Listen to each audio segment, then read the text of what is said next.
Hey, what's up everyone? This is Kenneth Bolito, also known as the Techite, and this is the unboxing, overview, and review of the summer 2010 Unibody Mac Mini. To kick off this video, we'll go ahead and start with the unboxing.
This is the overview of the summer 2010 Unibody Mac Mini.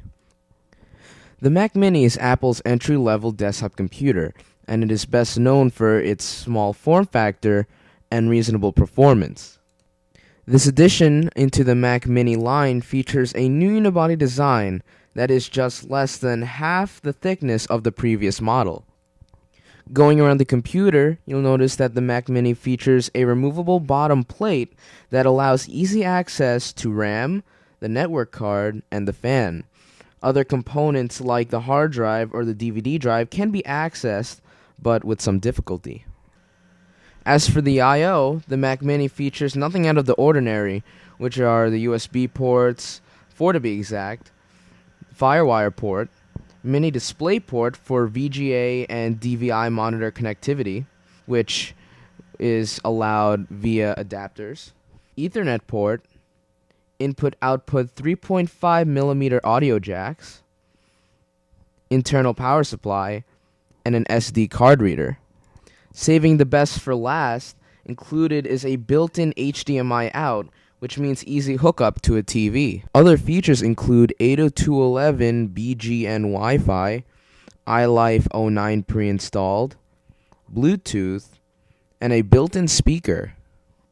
As for the internals, the base model, priced at $699, includes a 2.4 GHz Core 2 Duo processor, 2 gigs of DDR3 SD RAM, 320 gig hard drive, 8x DVD super drive, an NVIDIA GeForce 320M graphics card, and Mac OS X Snow Leopard pre-installed. At the maximum, you can have the Mac Mini configured with a 2.66 GHz Intel Core 2 Duo processor, 8 GB of DDR3 RAM, and a 500 gig hard drive in addition to all that comes with it already.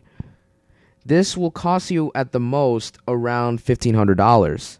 It's worth noting, however, that the 8 GB RAM option is an extra $500. Finally, there's a server model which starts at around $999, and it basically includes a 2.66 GHz Core 2 Duo processor, 4 GB of RAM, which is configurable up to 8 GB of RAM, dual 500 gig hard drives, which is of course a total of 1 TB, and this does not include a DVD drive, and it includes Snow Leopard Server OS pre-installed. And of course, given how small the box is, there is no monitor, keyboard, or mouse that comes with this package. So of course, when you buy this product, you have to keep in mind that you have to provide those things yourself.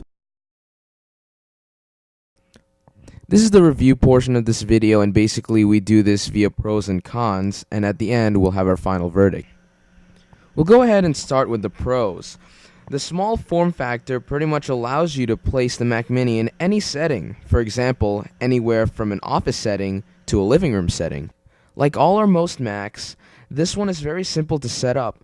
From plugging in the wires to setting up the OS, it's pretty easy, and it took me a mere 4 minutes to set up things to normal operation. Going into performance, I don't really have any benchmarks for you guys, but I can say that this is great for basic and casual use. For things like web surfing, checking email, social networking, watching movies, listening to music, etc. I wouldn't totally underestimate the power of this computer, however.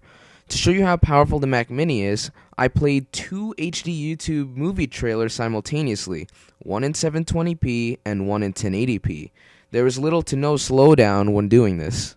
The Mac Mini is capable of doing light productivity work, in other words like working in Word or PowerPoint, to medium-ish productivity work like photoshopping or light video editing. Like all Macs out right now, this has iLife 09 pre-installed, and it basically makes editing, making, and sharing your media easy. Having an HDMI out is very great, especially because if you're going to use this as a home theater computer, you could easily integrate this into your setup. And with the addition of wireless and Wi-Fi, you get the fastest Wi-Fi speeds, which means you can access pretty much anything on the internet very quickly, and anything in your network with great speed as well.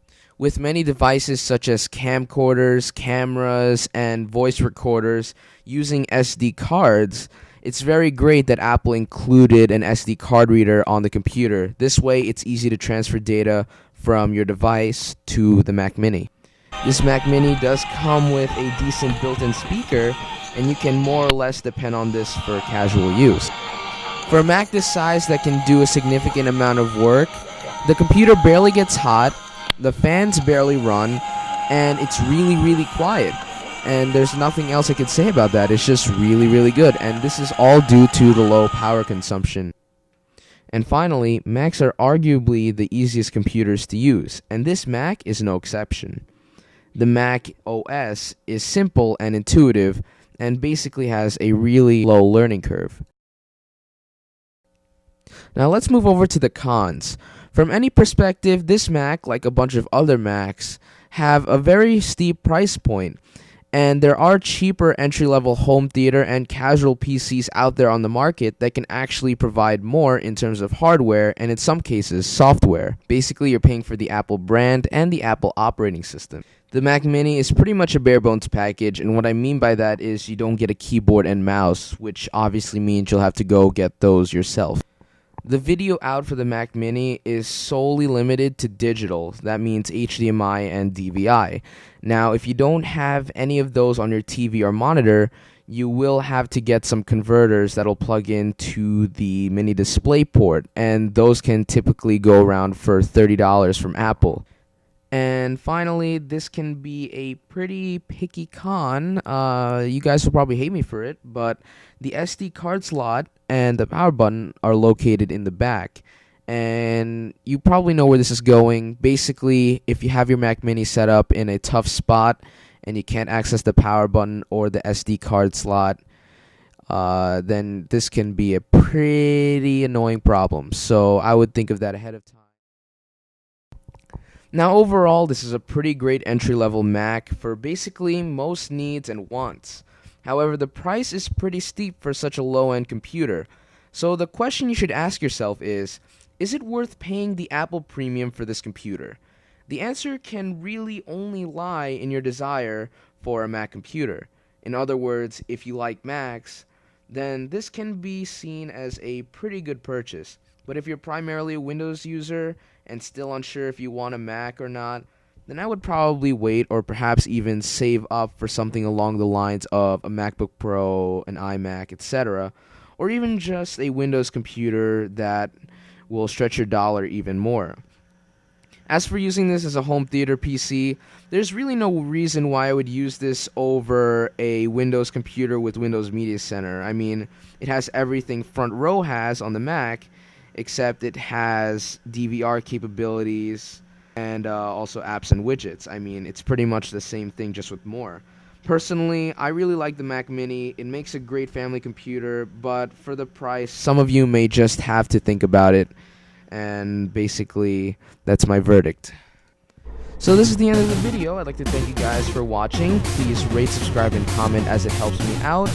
Please go check out my other videos, such as the iPod Touch 4th generation review, as well as the Belkin Grip U case for the 4th generation iPod Touch review. And yeah, that's pretty much it. I'll see you guys later.